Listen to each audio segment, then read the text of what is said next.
The World Without by Rudyard Kipling. Certain people of importance. Scene smoking room of the Dig Chai Club, time 10 p. Roman 1000, of a stuffy night in the rains, 4 men dispersed in picturesque attitudes and easy chairs. To these enter Blaine of the irregular moguls in evening dress. Blaine few the judge ought to be hanged in his own storgedown high kitmatka, pour a whisker peg to take the taste out of my mouth. Curtis Royal Artillery, that's it, is it, what the deuce made you dine at the judge's, you know his bandobust. Blaine thought it couldn't be worse than the club, but ill swear he buys alleged liquor, and doctors it with gin and ink, looking round the room, is this all of you tonight? Dune P.W. Roman 500 Anthony was called out at dinner. Mingle had a pain in his tummy. Curtis Miggy dies of cholera once a week in the rains, and gets drunk on chlorodyne in between. Good little chap, though anyone at the judge's Blaine. Blaine Cockley and his memsahib, looking awfully white, and fagged female girl couldn't catch the name on her way to the hills under the Cockley's Chargeth judge, and Markin fresh from Simla disgustingly fit. Curtis, good Lord, how truly magnificent, was there enough ice when I mangled garbage there? I got one whole lump nearly as big as a walnut. What had Markin to say for himself? Blaine, seems that everyone is having a fairly good time up there, in spite of the rain, by Jove. That reminds me, I know I hadn't come across, just for the pleasure of your society news, great news Markin told me. Dune, who's dead now? Blaine, no one that I know of, but Gadsby's hooked at last. Dropping chorus, how much the devil Markin was pulling your leg, not Gadsby. Blaine humming, yea, verily, verily, verily, verily, verily, I say unto thee, Theodore, the gift, O God, our fill-up, it's been given out up above. Macassey barristerat, law her women, will give out anything, what does accused say? Blaine, Markin told me that he congratulated him, warily own hand, held out t'other ready to guard. Gadsby turned pink, and said it was so. Curtis, poor old caddy, they all do it, who she lets hear the details. Blaine, she's a girl daughter of a colonel somebody. Dune, Simla's stiff, with colonel's daughters, be more explicit. Blaine, wait a shake, what was her name, thra something 3. Curtis, stars, perhaps caddy knows that brand. Blaine, Thregan, Minnie Thregan. Macassey, Thregan, isn't she a little bit of a girl with red hair? Blaine, bout that from what Markin said. Macassey, then I've met her, she was at Lucknow last season, owned a permanently juvenile mama, and danced damnably. I say, Gervais, you knew the Thregans, didn't you? Gervais, civilian of 25 years' service, waking up from his doze. What's that new who, how I thought I was at home, confound you. Macassey, the Thregan girls engaged, so Blaine says. Gervais, slowly, engaged, bless my soul, I am getting an old man. Little Minnie Thregan engaged. It was only the other day I went home with them in the Saratno. The Massilian, she was crawling about on her hands and knees among the ayahs, used to call me the tic-tac sahib, because I showed her my watch, and that was in 67 or 70. Good God, how time flies. I am an old man. I remember when Thregan married Miss Durant, daughter of old Hooky Durant, but that was before your time. And so the little baby's engaged to have a little baby of her own. Who's the other fool? Macassey, Gadsby, of the Pink Hussars. Gervais, never met him. Thregan lived in debt, married in debt, and'll die in debt. Must be glad to get the girl off his hands. Blaine, caddy, has Monalucky devil place at home too. Dune, he comes of first-class stock, can't quite understand his being caught by a colonel's daughter, and looking cautiously round room. Black infantry, at that, no offense to you, Blaine. Blaine, stiffly, not much thanks. Curtis, quoting motto of irregular moguls, we are what we are, old man. But Gadsby was such a superior animal, as a rule, why didn't he go home and pick his wife there? Macassey, they are all alike when they come to the turn into the straight. About 30, a man begins to get sick of living alone. Curtis, and of the eternal mutton chop in the morning. Dune, it's a dead goat as a rule, but go on, Macassey. Macassey, if a man's once taken that way nothing will hold him. Do you remember Benoit of your service, Dune? They transferred him to Tharanda when his time came, and he married a platelayer's daughter or something of that kind. She was the only female about the place. Dune, yes, poor brute, that smashed Benoit's chances of promotion altogether. Mrs. Benoit used to ask, was you goin' to the dance this evenin'? Curtis, hang it all, Gadsby hasn't married beneath him. There's no Tarbrush in the family, I suppose. Gervase Tarbrush, not an honor, you young fellows talk, as though the man was doing the girl an honor in marrying her. You're all too conceited, nothing's good enough for you. Blaine, not even an empty club, a damn bad dinner at the judge's, and a station as sickly as a hospital. You're quite right, we're a set of Sybarites. Dune, luxurious dogs wallowing in. Curtis, prickly heat between the shoulders. I am covered with it, let's hope Bayora will be cooler. Blaine, Hugh, are you ordered into camp too? I thought the gunners had a clean sheet. Curtis, no worse luck, 2 cases yesterday on Deedend. If we have a third out, we go. Is there any shooting at Bayora Dune? Dune, the country's underwater, except the patch by the Grand Trunk Road. I was there yesterday looking at a bund, and came across 4 poor devils in their last stage. It's rather bad from here to Kuchara. Curtis, then we're pretty certain to have a heavy go of it. Hey, I shouldn't mind changing places with Gaddy for a while, sport with Amaryllis in the shade of the town hall, and all that. Oh, why doesn't somebody come and marry me instead of letting me go into Colra camp? Macassey, ask the committee. Curtis, you ruffian yowl, stand me another peg for that. Blaine, what will you take? Macassey, is fine on moral grounds. Done. Have you any preference? Dune, small glass Cummel plays excellent carminative these days. Anthony told me so. Macassey, signing voucher for 4 drinks, most unfair punishment. I only thought of Curtis as Actaeon being chivied round the billiard tables by the nymphs of Diana. Blaine, Curtis would have to import his nymphs by train. Mrs. Cockley's the only woman in the station she won't leave Cockley, and he's doing his best to get her to go. Curtis, good indeed. Here's Mrs. Cockley's health to the only wife in the station, and a damned brave woman. Omnes drinking, a damned brave woman. Blaine, I suppose Gadsby will bring his wife here at the end of the cold, whether they are going to be married almost immediately, I believe. Curtis, Gadsby may thank his luck that the Pink Hussars are all detachment, and no headquarters this hot weather, or he'd be torn from the arms of his love, as sure as death. Have you ever noticed the thorough-minded way British cavalry take to cholera? It's because they are so expensive. If the Pinks had stood fast here, they would have been out in camp a month ago. Yes, I should decidedly like to be Gadsby. Macassey, hell, go home after he's married and send in his papacy if he doesn't. Blaine, why shouldn't he? Hasn't he money? Would any one of us be here if we weren't paupers?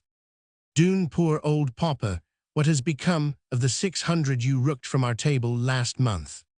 Blaine, it took unto itself wings.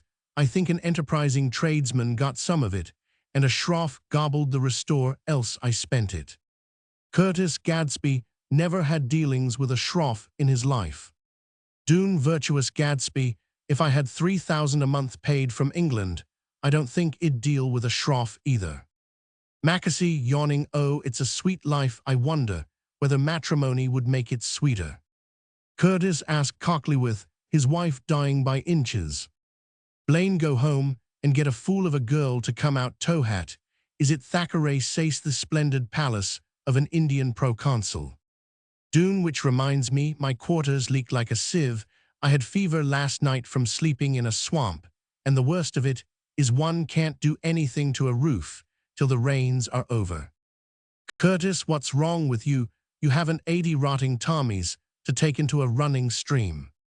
Dune, no, but I am mixed boils and bad language. I am a regular job all over my body.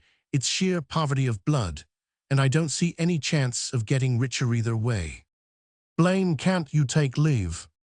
Dune, that's the pull you army men have over us. 10 days are nothing in your sight. I am so important that government can't find a substitute. If I go away, ye's id like to be Gadsby, whoever his wife may be. Curtis, you've passed the turn of life that Mackesy was speaking of. Dune, indeed I have, but I never yet had the brutality to ask a woman to share my life out here. Blaine, on my soul, I believe you're right. I'm thinking of Mrs. Cockley. The woman's an absolute wreck.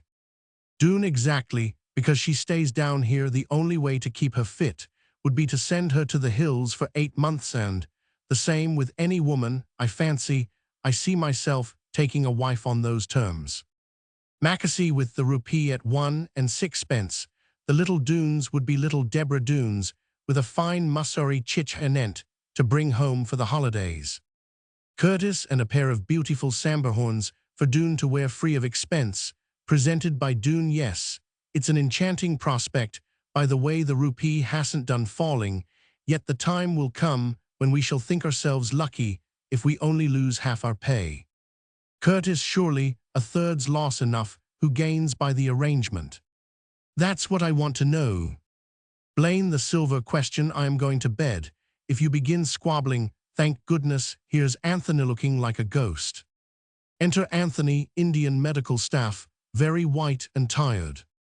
Anthony, evening. Blaine, it's raining in sheets. Whiskey, Peglau Kitmatka. The roads are something ghastly. Curtis, how's Mingle? Anthony, very bad and more frightened.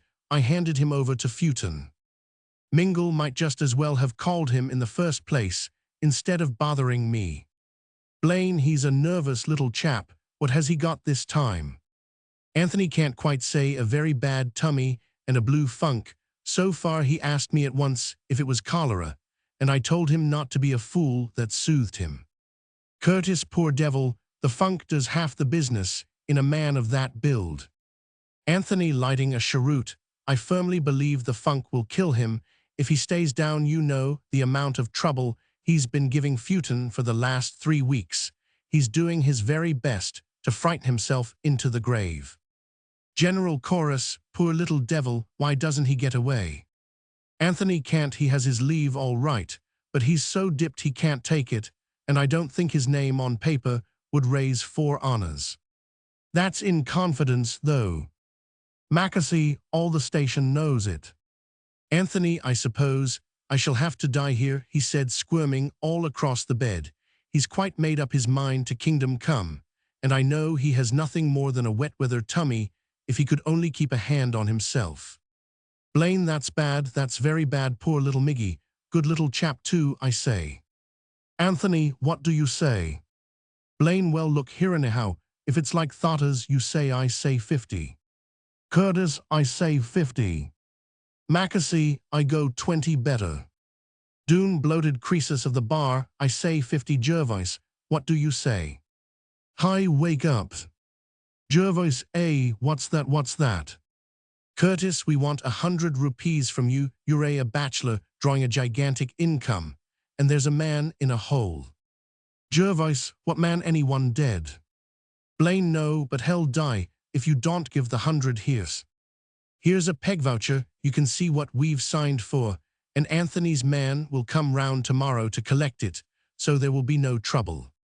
Gervais, signing 100 Roman 1000. Jay, there you are feebly, it isn't one of your jokes, is it? Blaine, no, it really is wanted. Anthony, you were the biggest poker winner last week, and you've defrauded the tax collector too long. Sign. Anthony, let's see 350s, and a 7 to 2 23 20 say 420 that'll give him a month clear at the hills. Many thanks you men, ill send round the chaprassi tomorrow. Curtis, you must engineer his taking the stuff, and of course you mustn't. Anthony, of course, it would never do. He'd weep with gratitude over his evening drink. Blaine, that's just what he would do, damn him. Oh, I say, Anthony, you pretend to know everything. Have you heard about Gadsby? Anthony, no, divorce court at last. Blaine, worse, he's engaged. Anthony, how much he can't be. Blaine, he's going to be married in a few weeks. Markin told me at the judge's this evening. It's pucker. Anthony, you don't say so. Holy Moses, there'll be a shine in the tents of Kedar. Curtis, regiment, cut up rough, think you. Anthony, don't know anything about the regiment. Macassey, it is bigamy then. Anthony, maybe, do you mean to say that you men have forgotten, or is there more charity in the world than I thought? Dune, you don't look pretty when you are trying to keep a secret, you bloat, explain. Anthony, Mrs. Harriet. Blaine, after a long pause, to the room generally, it's my notion that we are a set of fools. Macassey, nonsense, that business was knocked on the head last season, why young Mallard. Anthony, Mallard was a candlestick paraded as such, think a while. Recollect last season, and the talk then, Mallard or no Mallard, did Gadsby ever talk to any other woman? Curtis, there's something in that it was slightly noticeable now you come to mention it, but she's at Naini Tal, and he's at Simla. Anthony, he had to go to Simla to look after a globe-trotter relative of his person, with a title uncle or aunt. Blaine, and there, he got engaged. No law prevents a man growing tired of a woman. Anthony, except that he mustn't do it till the woman is tired of him, and the Harriet woman was not that.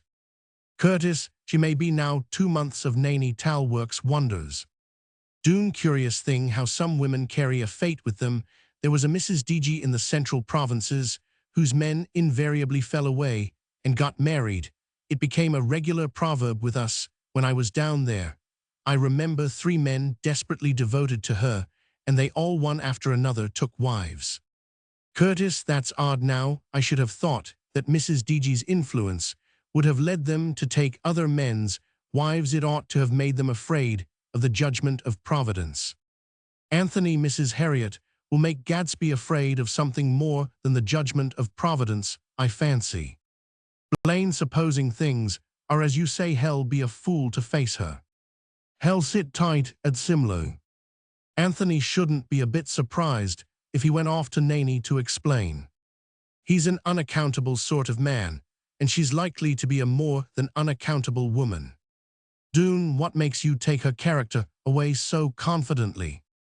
Anthony, primum tempus caddy was her first, and a woman doesn't allow her first man to drop away without expostulation. She justifies the first transfer of affection to herself by swearing that it is forever and ever. Consequently, Blaine, consequently, we are sitting here till past 1 o'clock talking scandal like a set of station cats. Anthony, it's all your fault. We were perfectly respectable till you came in. Go to bed. I am off. Good night all. Curtis, past 1, it's past 2, by Jove, and here's the kit coming for the late charge. Just heavens, 1 2 3 4 5 rupees to pay for the pleasure of saying that a poor little beast of a woman is no better than she should be. I am ashamed of myself. Go to bed, you slanderous villains. And if I am sent to Bayora tomorrow, be prepared to hear I am dead before paying my card account.